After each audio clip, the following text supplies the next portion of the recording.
Si può lavorare, costruire, coltivare, muoversi in maniera ambientalmente positiva addirittura, non solo senza fare danno, ma addirittura qualche volta migliorando l'ambiente. E sono andato in cerca nel Veneto, ho trovato 200 casi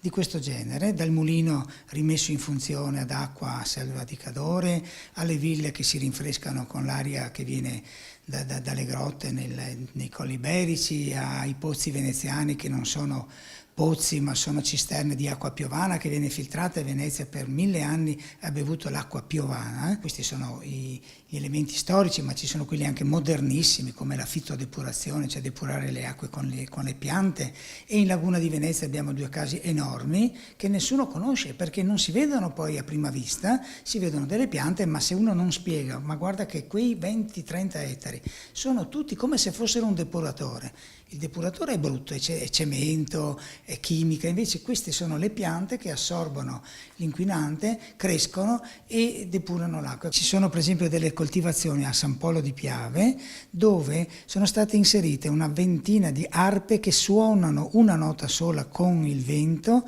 e fanno produrre i vigneti in maniera migliore. Ci sono ovviamente degli studiosi, degli scienziati che studiano queste cose, e non è la musica di Mozart nelle stalle, è una nota che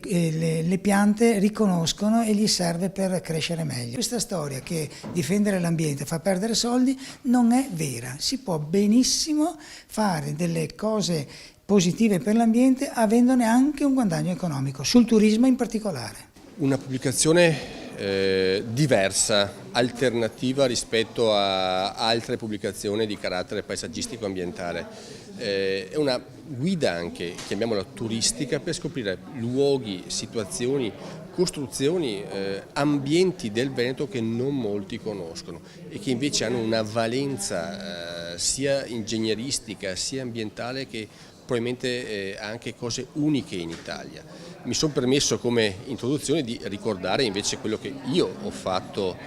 a Sandrigo, con un recupero del sistema delle risorgive, con un recupero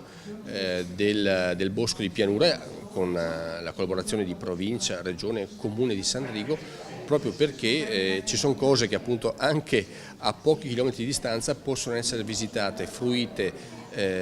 usate anche per didattica ambientale, e che invece molti non conoscono. Quindi una guida da utilizzare, da sfogliare, da consumare girando il Veneto. Abbiamo molte cose che appunto vanno assolutamente conosciute e valorizzate.